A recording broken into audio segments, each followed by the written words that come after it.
It's my honor to formally introduce Yoshua for his keynote talk. Yoshua Bengio is a full professor in the Department of Computer Science and Operations Research at the University of Montreal, as well as the founder and scientific director of Mila and the scientific director of Ivado. He's considered as one of the world's leaders in artificial intelligence and deep learning, and he's the recipient of the 2018 award with Jeff Hinton and Jan LeCun, known as the Nobel Prize of Computing. He's a fellow of both the Royal Society of London and Canada, an officer of the Order of Canada, Knight of the Legion of Honor of France, and a Canada C4AA chair. Also, I'm pretty sure you have read a lot of his seminal work, in the area of machine learning and deep learning. So for today, Yeshua is going to talk about reusable, modular, and causal knowledge representation for lifelong learning. So thank you for accepting our invitation to give a talk, Yeshua.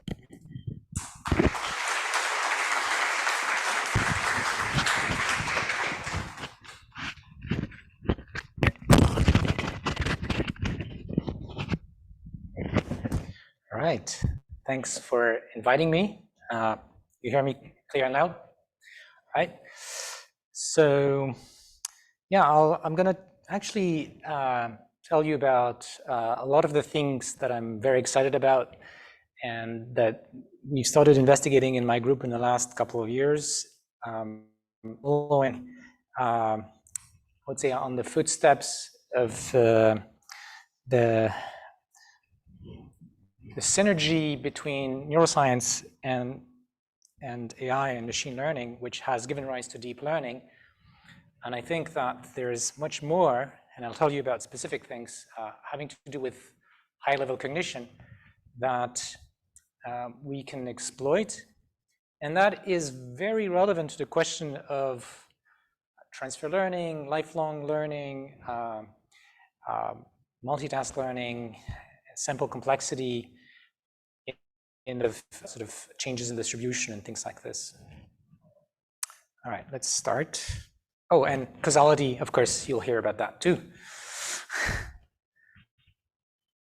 So I think one of the biggest challenges right now for machine learning, both in terms of theory and in terms of algorithms, but more importantly, like in order to deploy AI systems in the wild, is the question of generalization beyond the training distribution. I don't mean the training set. So we about generalizing to the same distribution as the training set, but generalizing to other distributions is something that we have to do because there are non-stationarities in the world, and we want our systems to learn new tasks all the time.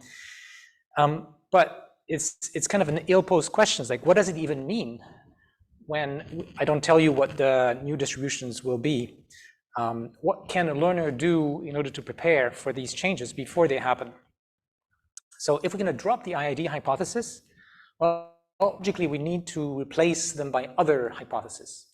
And mostly I'm going to suggest that the causality framework is a really nice framework to play that role. But there is another aspect which is that has to do also with causality, which is how are we going to represent knowledge in a way that makes it easy to adapt to new tasks. And in order to answer these questions, again, I'm going to suggest that we should look at how humans do it, a gap between human competence and AI competence today to help us figure out a path forward. Okay, so in order to drop the assumption that the test distribution is going to be the same as the training distribution, there's a natural candidate, which is just what like physics has been doing. So think about the fact that the laws of physics are the same here and on the moon. The gravity constant changed, and of course, lots of other things changed. But we have to make sense of this different environment. If I see pictures of the moon, I have no problem parsing them, even though they have zero probability, for images on Earth. So what's the trick? Well, the general idea, which is nothing new really that I'm saying, but I just want to focus your mind on this, is to separate the things that are going to be stationary. They're going to be constant over all tasks. Well, not all tasks in a theoretical sense, but all tasks that your agent, like I say, a human being, is likely to be confronted with. And the things that can change. So again, going to the physics intuition, we have Newton's laws and quantum mechanics and so on, and these are very, very stable as far as we know. And humans also make up models of how things change, dynamics in the world, and it could be stochastic. And what we would like is to be able to separate those parts that are very stable, that are still going to be valid in new tasks, new distributions, from the parts that may change. And so what may change in the physical system, you can think of initial conditions. In the case of causality, we'll see that there's also the question of interventions and things like that that's going to change the state of the system. All right. So that's one motivation for causality. And causality is built, causality ideas and theories are built around this notion of intervention. It's really the thing that matters to understand what's going on. What is a causal model? It's just a family of distributions that is indexed by interventions. So what an intervention is, come and I do something that changes the distribution of things. Maybe there was a maze and I open a door that used to be closed and that the player couldn't use before, and now there are better paths to find a solution. So instead of thinking of a single distribution as we usually think in classical learning theory, we can think of this family of distributions. It could be very rich, because the set of intervention is combinatorial. Like I can do this, I could do that, and I could take any subset of the causal variables and do an intervention of them. So now the idea is to learn about that whole family and how you could predict what would happen under any intervention given some interventions. And of course, a lot of work in causality has been about the case where you don't see any intervention, just one, like the default. But it's hard to generalize from that, and there's a lot of theory behind that. I'm more interested in the more like AI-ish scenario where you have a robot or an agent. The agent is able to intervene and thus learn about causal structure. Right. So like our brain does that all the time. It's very obvious in linguistics how we are able to take concepts that we already know and compose them in completely novel way that have zero probability under our training distribution, like this vehicle, given the things you already know about vehicles. And I can tell you a new science fiction scenario that you've never seen. It's really original, and it has zero probability of being seen in your lifetime, but you will still understand it.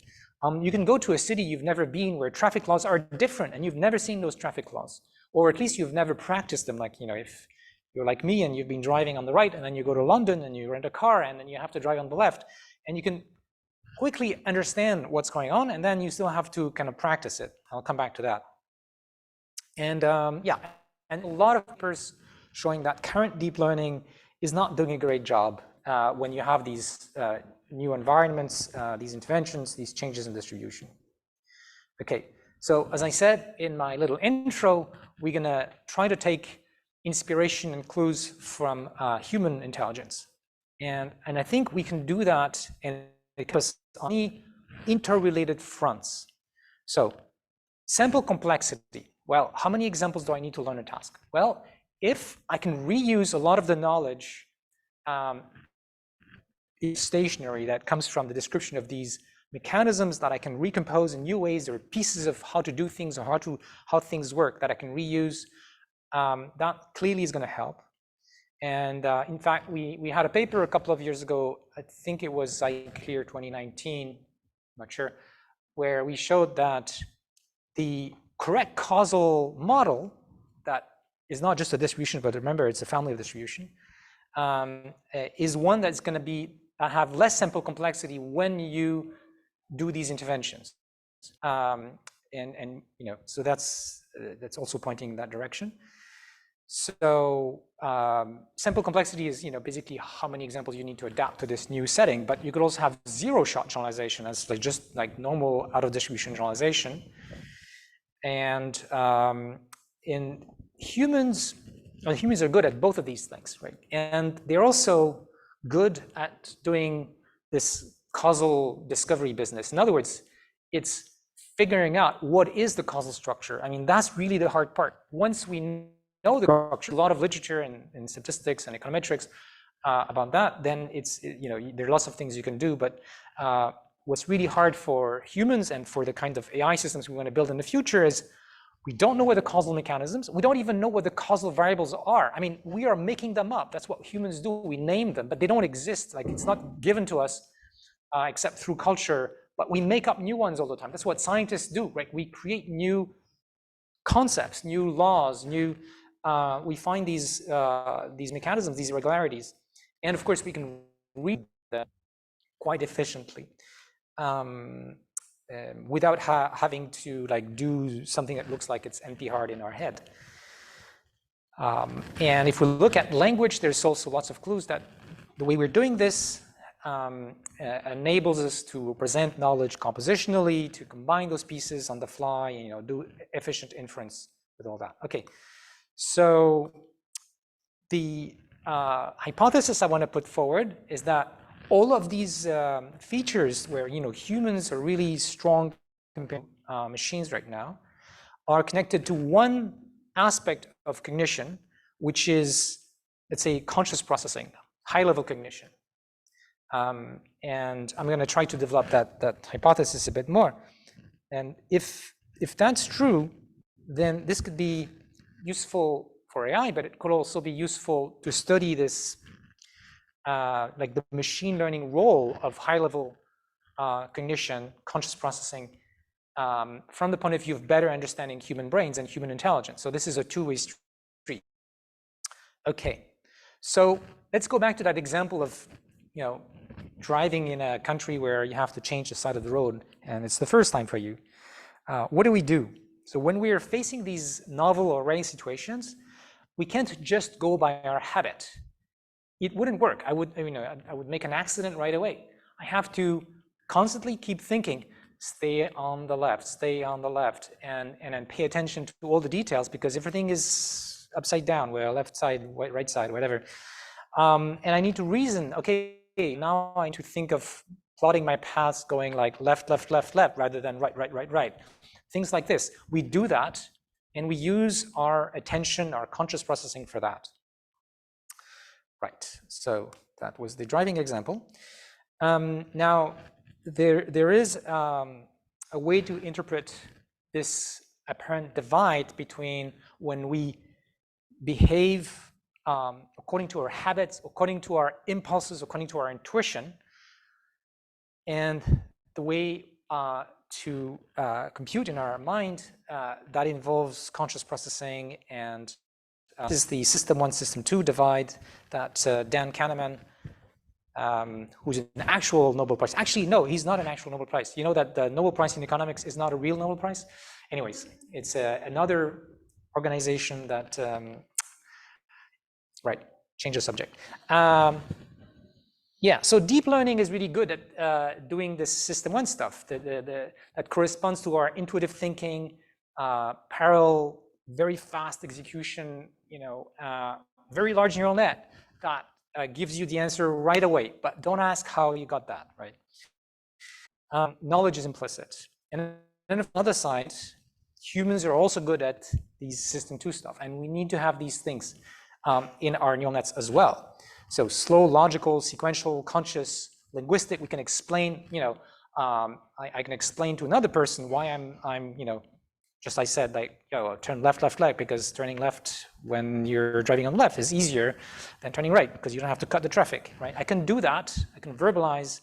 I can write a piece of code that implements these sort of things. So planning, reasoning, of the kind we can verbalize. And there's also like planning and reasoning happening under the hood, but that's the kind of wired in. So what happens with the driving example in London is after a while of having to think a lot about what you're doing, you get a hang of it, and you don't need to think so much about it anymore. It's like the knowledge is being transferred to the system one side. Okay, so we want.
All right, let's leave it here. So you've got two subroutines, two functions in your code. You'd like these two pieces of code to be independent in the sense that if I change one piece, I don't need to change the other one. That's what it means to be independent in an information sense. And you can make that formal by saying if I compress those two pieces of code, I get the same length if I compress them together or separately. But the key ingredient that I think is relevant to continue learning is if I need to change one of these pieces of code, I'd like rewrite the whole system, right? And of course, programmers strive for this. We try to do that. It's an ideal. We don't get it, but we try. And ideally, AI systems and the brain is also trying. I mean, this is more of a goal, but I think this is something to think about. And I think, again, causality may help us on that path. Now, let me go a little bit back in history to the early days of deep learning, like 20 years ago, 15 years, say. And we were thinking, oh, if we could learn these high-level representation. In fact, we were working on unsupervised learning in those days of representations with multiple levels. And I was thinking, really, what do we want to have at the top? It's not obvious. But I thought, like, well, what is the sort of the most abstract thing that our brain manipulates? Well, things like words, things like what we can communicate verbally, things that happen to be causal variables. So people think of like variational autoencoders and deep Bose machines and Helmholtz machines, where you actually have causal variables that explain the pictures. But the question is, how do we discover them? If we just do a VAE or a Helmholtz machine or a Bose machine, unfortunately, like there are many solutions, and they don't generally correspond to the way we organize high-level concepts. Of course, there's a whole literature on like disentangling and things like that. But I think most of that literature got it wrong. So when I was talking about this in some of my papers 15 years ago, I didn't mean that the causal, the high-level variables be independent. So people have been focusing on this idea that they should be independent. But if you think about those variables as causal variables, they interact with each other. If I talk about say knives and forks, they're not independent. They have a common cause that I'm eating. So there are lots of dependencies, and there are causal dependencies, right? So that's one aspect. The other aspect that's really interesting in this day and age, kind of deep learning and reinforcement merged to some extent, and the action side of things is very important, and it's very important when we talk about causality. I mentioned these interventions, which is at the core of what causality is about, and it's just another word for actions, but not exactly. So the kind of actions that we think about when you think about interventions in causality are think more like options. Think of abstract actions. I want to grab a butter, and it's more like an intention or a goal. But in order to do it, I'm going to do a lot of low-level action. So there's a notion of like high-level and low-level, both on the action side and the representation side of like the perception side. Okay. So let's look at some of the clues that I think we can take from humans about these high-level variables. Just to clarify, these inductive biases that I'm going to talk about, they're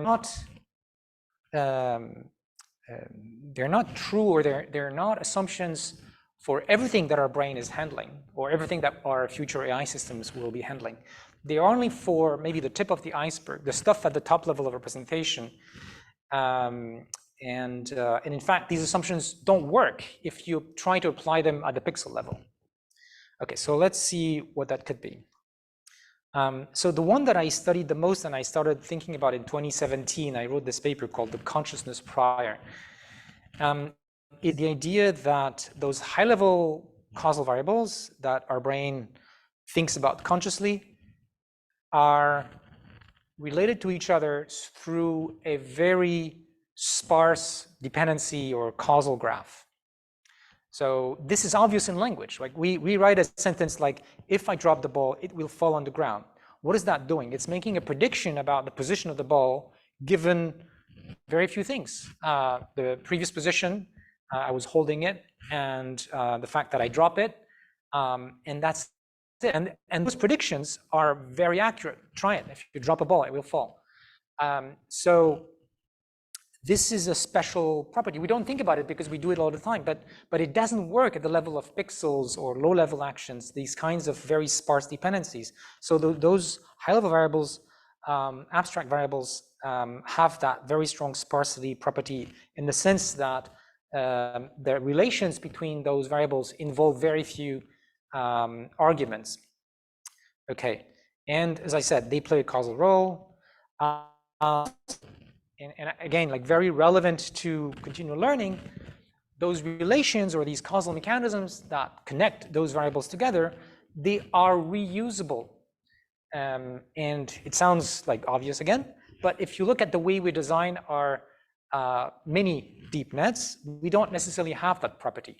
Now with the tension mechanism, people in my group and other groups have been exploring modular architecture where the same net can be reused in many different instances using attention to decide, where, and we need things like this. Okay, there's another property of high-level variables, and that's something we only recently started to really work on because it's a little bit foreign to the whole thinking of traditional end-to-end training with deep learning, and that's the fact that a lot of these high-level concepts seem, at least on the surface, to be discrete. I mean, language is discrete. Not completely. We have also other means of communicating, but there's a lot of discreteness there. And yeah, so Noah, like, how do we reconcile all this? Well, there's something interesting in the way that pieces of content become conscious in the brain. It's called conscious ignition. And what is really going on is that when a piece of content gets selected somehow, there is competition between different parts of your brain that want to broadcast a piece of information. Like, there is something important to pay attention to. A word or a phrase that's in mind. Once, so how does that competition happen? Well, there's a dynamical system which we can see unfold in images of the brain in action. And that dynamic seems to converge to approach attractors. And if you know a little bit about dynamical systems, attractors, you either go to this attractor or you go to that attractor. Here's the discrete part, right? And now, what is the attractor? It's a pattern of activation or a frequency of activation of neurons in your brain. So it has both a discrete nature and a continuous nature. The discrete nature is that you pick that one and not that one, and there's an innumerable set of possible attractors. It might be compositional, so it could be very rich, like think about a sentence. But still, it has a sort of discrete nature because you have this competition between those attractors going on in your brain. A small detail or maybe randomness in some way because of chaotic dynamics, which we also see in the brain, can make the difference in one place or another place. And it might be stochastic because of that. Now, why would that be a good thing from a machine learning perspective? We've been fighting discreteness, like we wanted everything continuous. My friend Yann Lequin is a big proponent of that, and I've been into this for a long time. And now I think, well, maybe there is some value to these discrete choices. So what could be the value?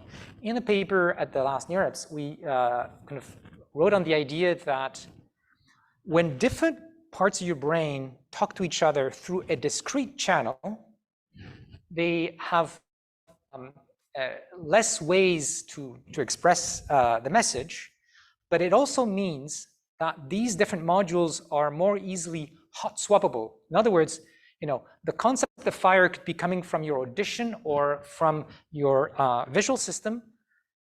If we're crisp about, there's a fire, then, many other modules in your brain can understand that message. Even maybe it's, the first time they communicate with that source of information. So that's a property of language also. We have this, hot swappable, we can the same, replace a noun by another noun in a sentence, right? It's the same phenomenon here. If it was a very rich, continuous valued thing, the pairs of modules in your brain that need to communicate through that channel might become just like too specialized to the specifics of those real values. Anyway, that's a hypothesis. Now there's another one, another inductive bias that's more like related to the action side that I mentioned earlier. It's something that people who draw causal models in science, for example, do all the time, and they don't really need to think about it. But in machine learning terms, there is really important property of the kind of interventions that humans seem to be proposing as explanations for changes. And the property is that those interventions are sparse in the following sense, that only one or very few variables will be the subject of the intervention. If I can express with a single sentence my goal, that means it's very few bits of information. It's very few variables that are targeted by the intervention. These variables could then downstream cause, havoc, and many things could change. But the source of the causal change is typically, at least in the minds of humans, I'm not saying realities like this, but in the minds of humans, is very sparse. And this is an inductive bias we don't typically use in machine learning and reinforcement learning, and we should.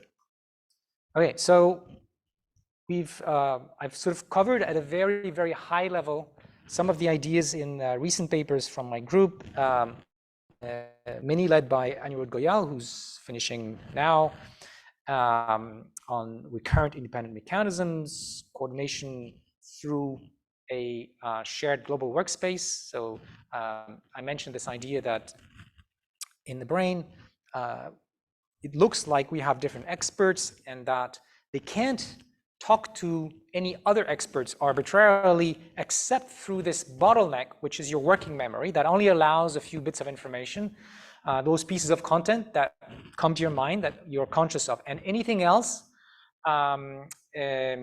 has to be either a direct connection between those modules, and of course the brain is not fully connected, or it doesn't get to your consciousness, and it doesn't even get to your long-term memory.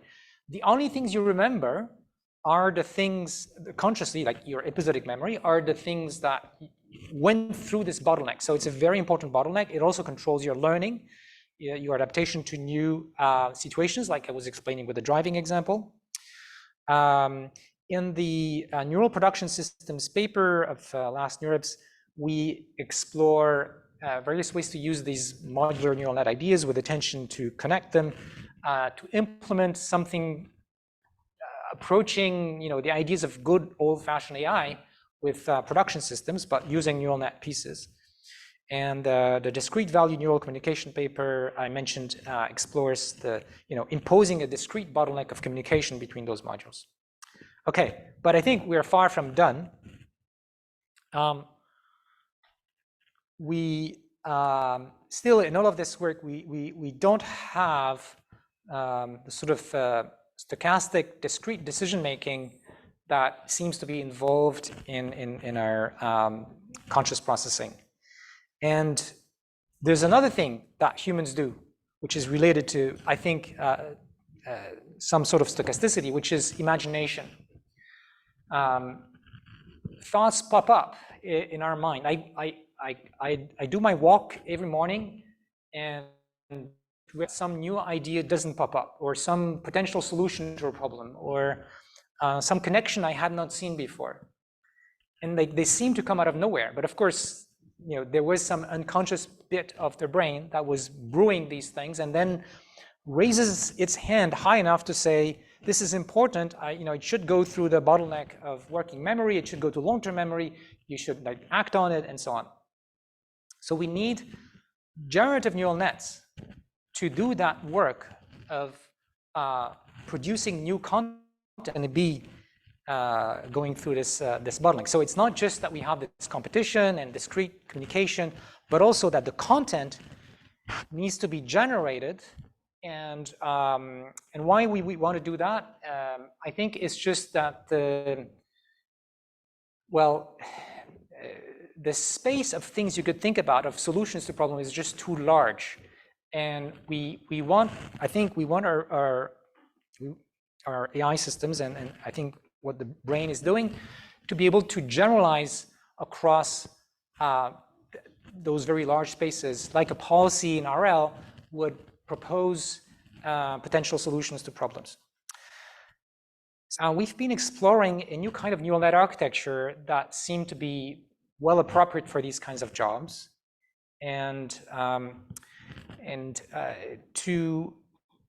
so what is that kind of content that we want to generate? Well, what is a thought? Well, of course nobody knows, but it feels to me like it's not a fixed size vector, or if it is, it's a huge one.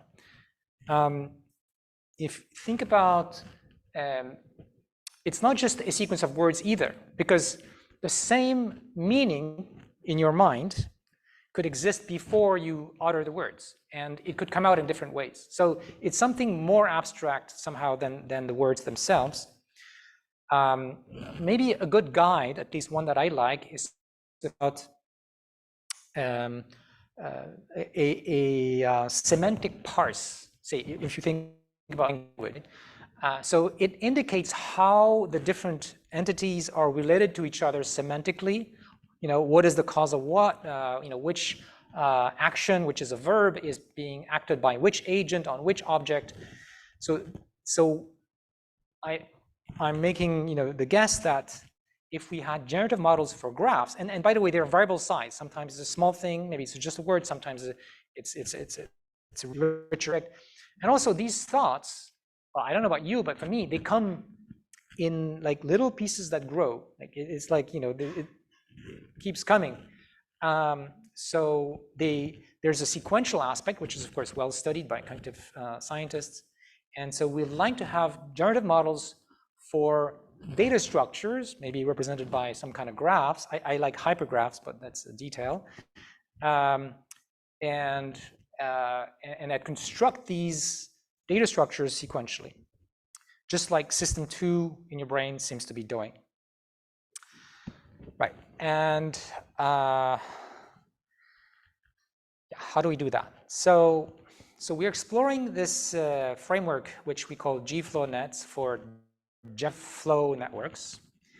And I think of it as a very flexible framework for neural nets to represent rich distributions over compositionally structured objects like graphs and sets and any kind of compositionally constructed object. So the way that these neural nets will generate an object is sequentially. Think about a graph. We can add edges one at a time and construct any graph we want. Same thing for sets and other data structures typically. So these objects can have variable size. In fact, they could even be potentially infinite. They don't need to be bounded because we can keep adding things. And the main thing to learn here is this generative policy that decides which piece to add next, given the context, given, say, the input. I'm seeing a bunch of people here, given what I have already uttered or what I have already thought about. So this is the main object of learning, but there's also another thing which gives its name to this particular approach, the GFlowNets. So it turns out that in addition to learning that policy, you can learn these quantities, these flows that are marginalized quantities. So you can think of them as unnormalized probabilities that contain an approximation of a sum over a potentially intractable number of possible future outcomes. So that's what marginalization is about. And that can be very useful in many settings. Okay. If you want to learn more about GFlowNets, I wrote a tutorial with the help of many people in my group. I think if you just type GFlowNet tutorial in Google, you'll see also the list of papers we've written already about this. It started last year, and I think now we have like 6 or 7 papers already. So it's getting rich. To try to explain a bit more how they work, remember I said we're going to learn a policy that generates one piece of thought at a time, given the graph that represents the thoughts that we've had recently. So one way to do that would be a neural net, but it would be something like a graph neural net because it's going to be variable size data structure. So let's say a graph, and the output is going to be probabilities over different actions that you could take that are legal in that context. Like, if in the figure here, we see we've built a graph with nodes 1, 2, 3, maybe we can add a new node number 4, but maybe we can't add another number 2 or something like this. Or maybe there is a constraint that we can only add edges that connect to things that are already there, whatever. It depends on what we are trying to do. So you can think of this in an RL sense, but it's a bit different from usual RL because this is like you're learning a policy for the computation going on in your mind. It's not an external action, it's an internal action. Like, what should I think about? And so the transition operator, the transition from one state to the next, can actually be deterministic. If I choose this relationship, this new entity to connect with the one I've already thought about and connect away, well, I know what the outcome will be. So if I have a graph like the one in the bottom, I add this new edge, deterministically know what the next thing will be.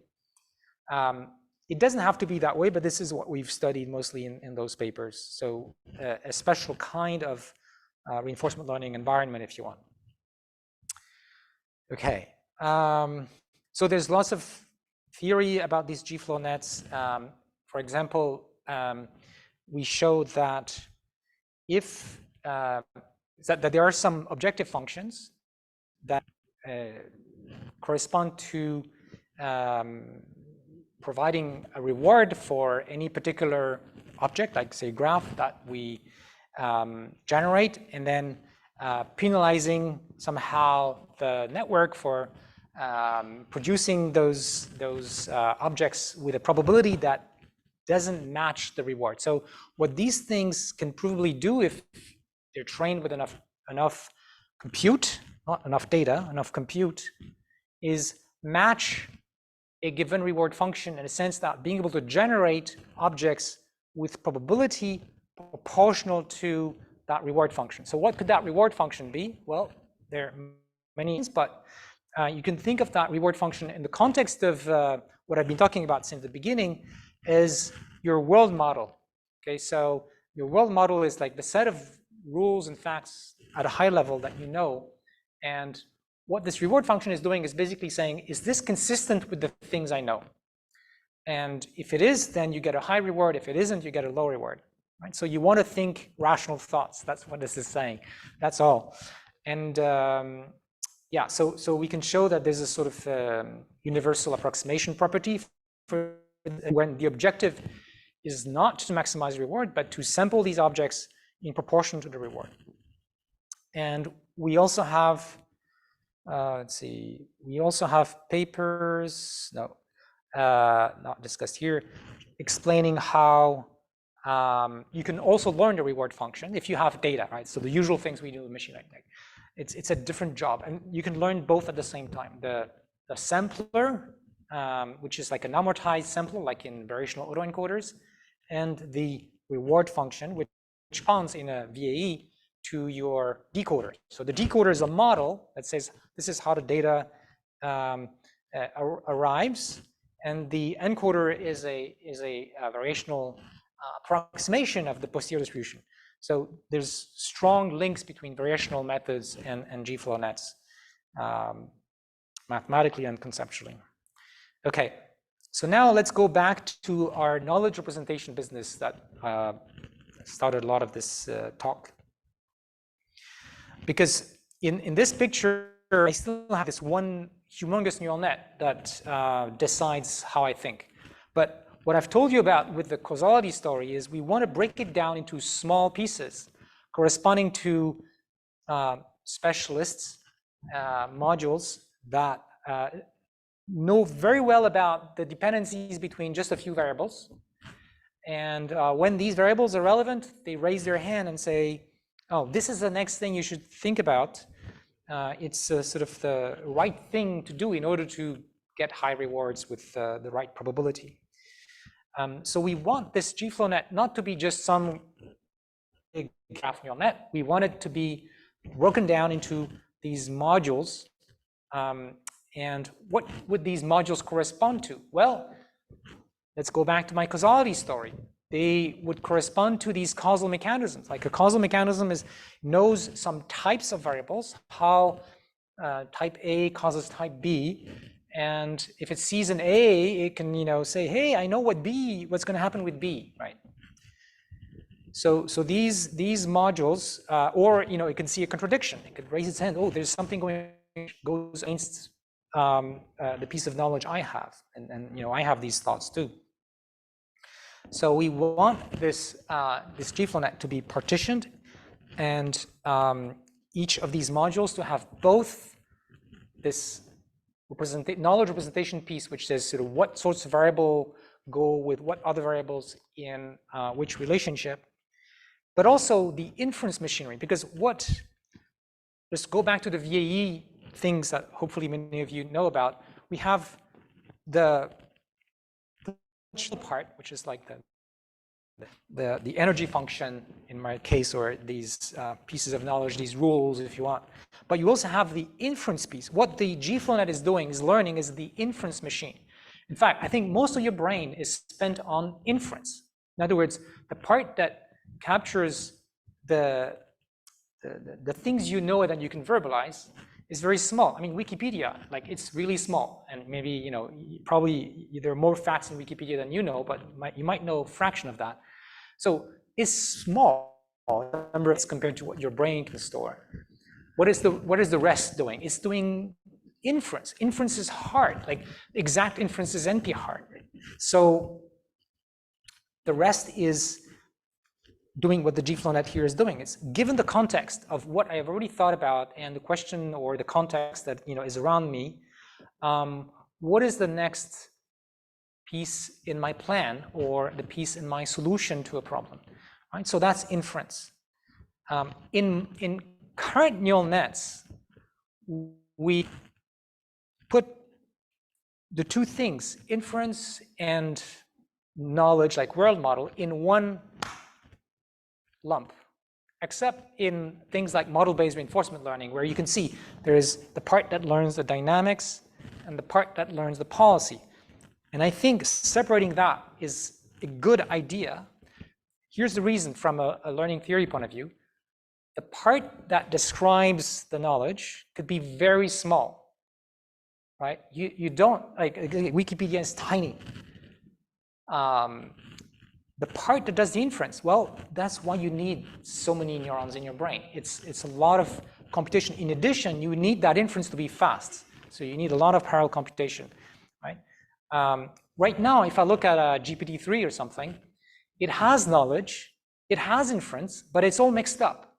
If we were able to separate these things to some extent, at least for the system 2 part, what do we get? We get better generalization, because if the part that needs a lot of examples can be presented fairly compactly, that means I need less data to learn it, right?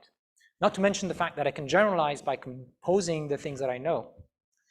And then the part that is the inference part, well, there is infinite data in some sense. So what the inference part, think about model-based RL. If you had a really good model that also knows about its uncertainty, and the policy that's going to be trained on that model is able to query the model as much as it wants. There's infinite data in a sense. What's finite is, how much is in the policy, but it can query this. It's not something happening in the outside world.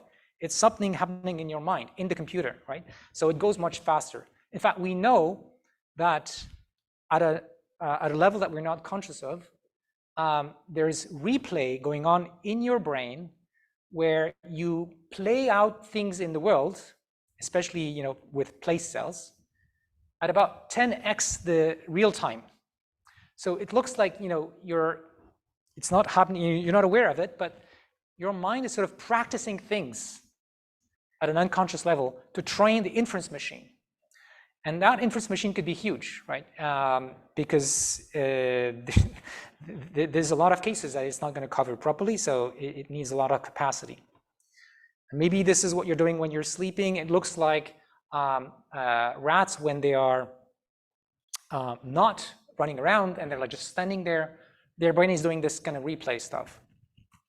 All right, so yeah, the architecture would look more like something like this, where displaying the different colors and pieces.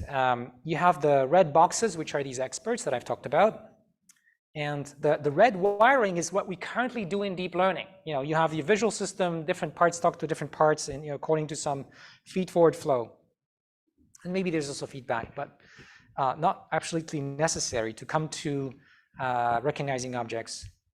And then we have the green part, which is these modules compete for what's going to be the content. They're going to generate content that's going to go and be selected. Only maybe one of those guys at a time is going to win. It's going to get selected to go into your working memory. And then the content of that content, you have this conscious ignition where that content is going to be broadcast to the whole brain. The whole brain gets light up. It's like a party time where that information gets sent through these highways that seem to be present in your brain. Okay, so we need something like this. Oh, I'm almost done. I think I'm gonna just skip this thing.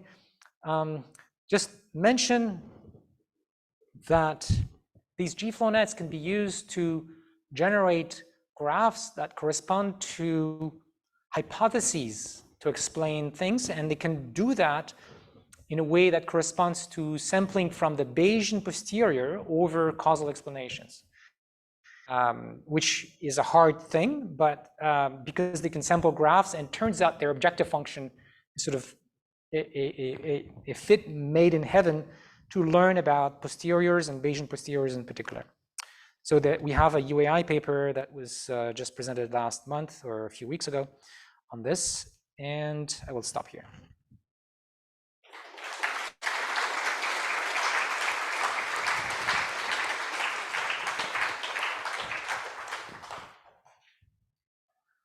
And I'm happy to answer questions. Please use this mic for your questions.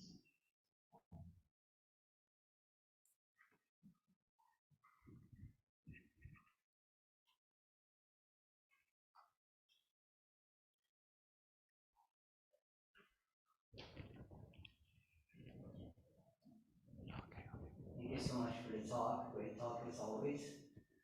So you talked a little bit about system 1 and system 2. Maybe I got it wrong. So it seems like more of a separate topic at the moment. Like we have system 1 deep learning and possibly system 2 deep learning that we are working on. So obviously they're connected, right? So Yes. When you're dealing with let me I'm going to have to repeat your question. So let me just repeat that bit before I forget it. So the question is whether the system 1 part, which is sort of the traditional neural nets we know about, and the system 2 part that I'm kind of dreaming about, are they separate?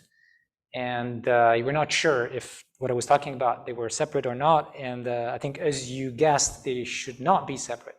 And for lots of reasons, I kind of alluded to that. For example, there is a lot of the relationship between these concepts that even though you can like name them, like I know what dropping means. I can even give you a definition, but it's not a complete characterization of it.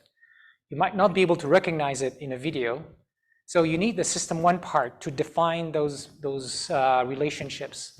And of course, you need the system 1 part to do this inference and imagination planning and all that efficiently as well. So if you want, the system 2 part alone is useless. It's like a book. You can't do anything with a book. You need a brain that's able to use the information in the book and knows about the book so it can make quickly inferences about questions regarding the book. So the system 1 part is using the book to do useful things, and the system 2, and of course pre-processing information to bring it to that level, and the system 2 is just a book. Wikipedia. Yeah, so I think a great example is here building blocks if we are practicing a system 1 action and we get the system 2 ideas. It's kind of works as a yeah, they work together. So in other words, there are lots of people actually in the AI community that think that we can just stick classical AI logic, rules, symbols just on top of neural nets. I think this is not going to work for all the reasons I've been talking about today.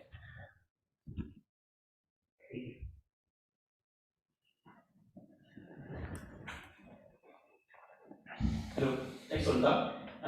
So I'm wondering, it seems that in today's modular method, modularity is really strongly baked in. And I'm wondering, do you think this will always be the case, or maybe one day modularity will emerge in a data-driven way? Right. So the question is whether modularity will emerge in a data-driven way in the future, since currently it looks like we're baking it in. But really, we're not baking that much. We're just saying there's 50 modules. I think the brain has on the order of 10 million modules. I'm not bigging up that number. Some neuroscientists think that this is a reasonable figure. But remember, each of those modules, say when you're born, is almost a blank slate. Not quite, because you have the red wiring, right, that connects them. That's pretty much like hard-coded in your genes. And so that predetermines this module is probably going to get some audio signal or something like this. But from a machine point of view, I think we could just let them figure out what they should do. If you think about the way we train neural nets today, the different units, they kind of converge to some role. We can't put a name on those roles usually, although there are some interesting exceptions. But it all evolves through the dynamics of learning and trying to use the resource as efficiently as possible.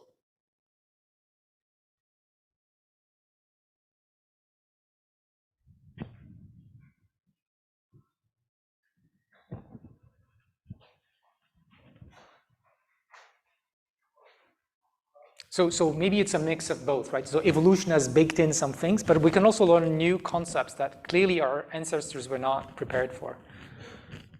Like, what are the modules, and how do they communicate? Like, do they use memory as an intermediary to communicate? Do they Yes. communicate directly, and what are the? Yes. Okay. So the question is, what are the modules, and how do they communicate with each other? Do they use memory to communicate?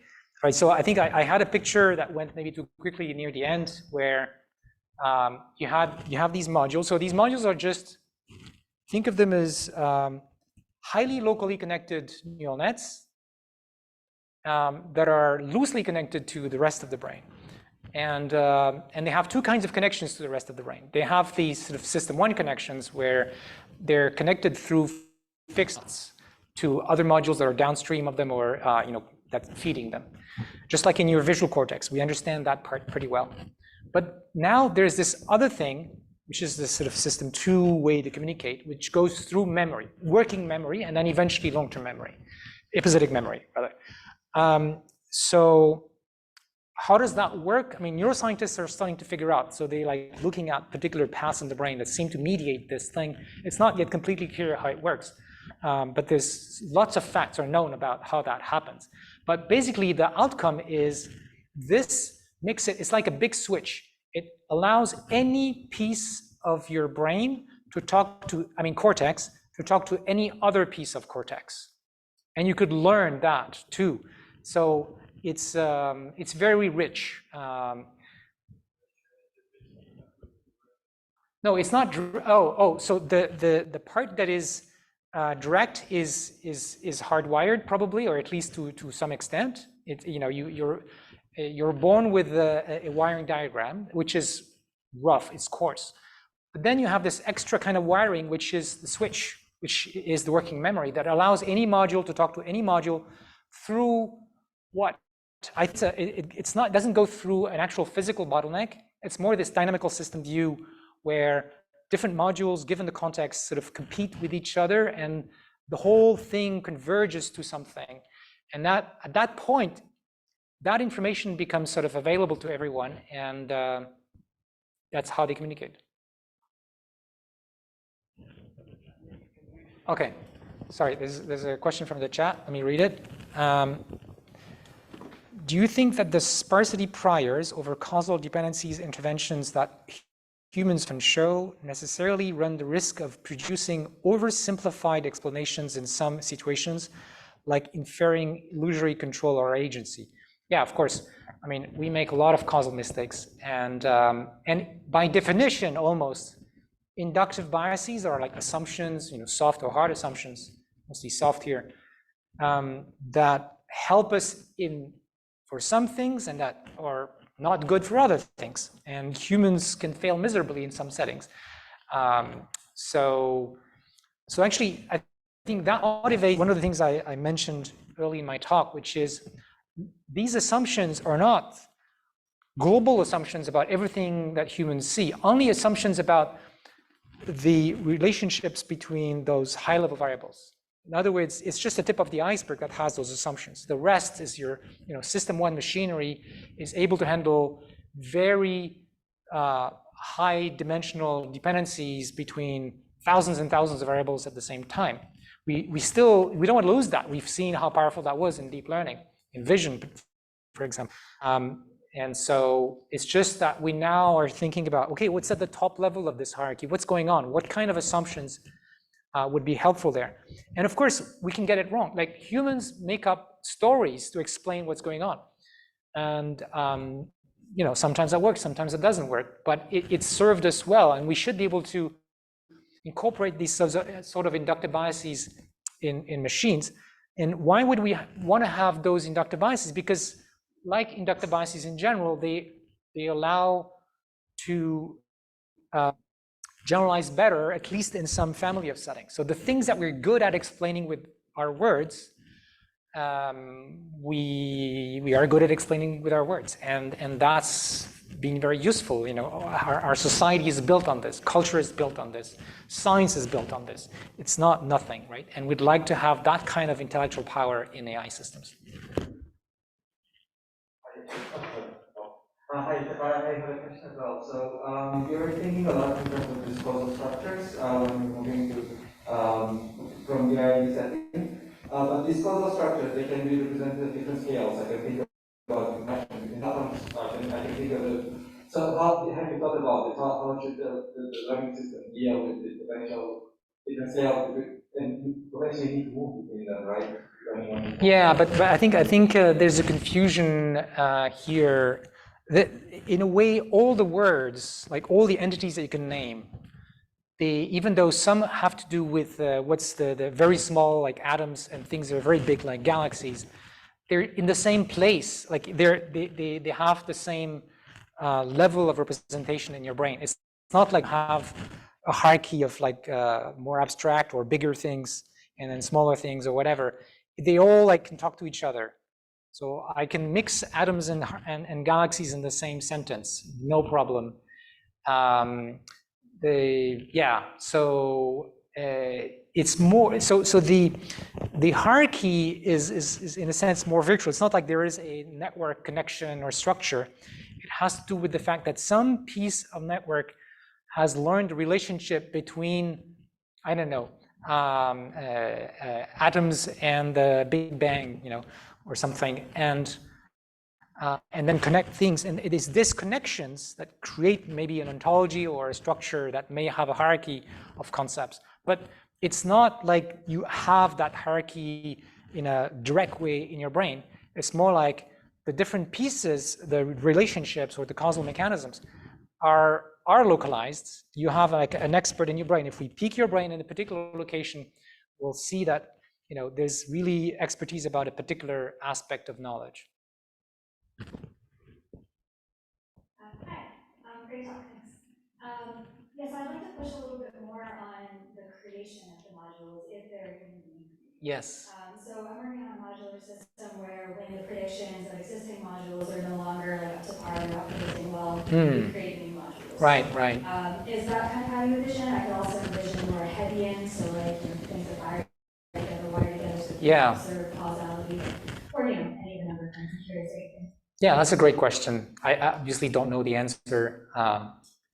The question is how or whether modules are created, when, and so on, and I didn't really talk about that. So it doesn't look like the brain is creating new modules. I think it's more like recruiting pieces of cortex that are not doing, that are maybe not so busy. Also, it's very, and when we look at neurons in your brain, it does look like they're doing multiple jobs. So it could be that the same piece of hardware can hold multiple things, and maybe at some point things get more important, more solicited or something, and they become the main function for that piece of the brain. So I don't know. It's a great question, and we should explore ways to do that sort of recruitment. But from an optimization point of view, of course, it would be nicer if this can be sort of a slow transition thing. Welcome.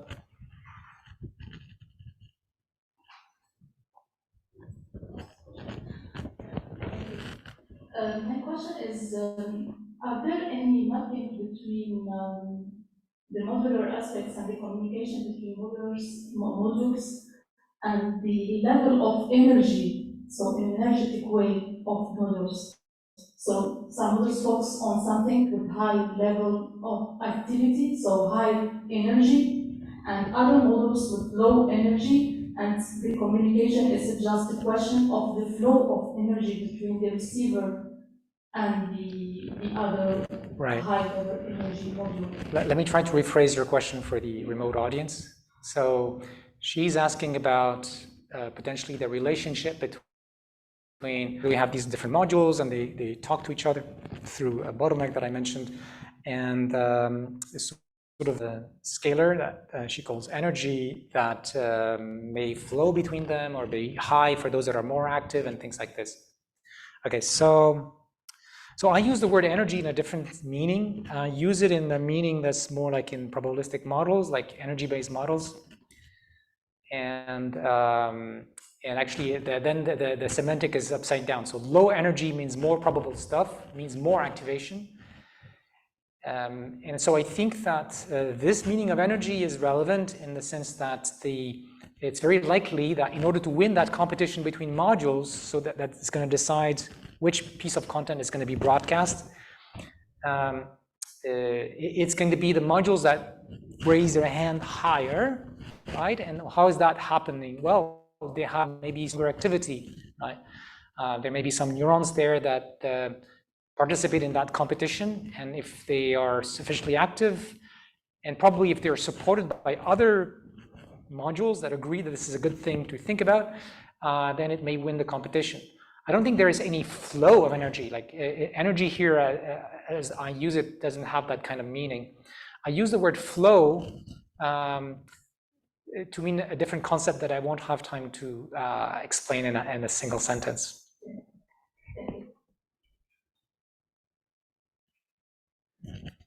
Great, so let's thank Yoshua once again.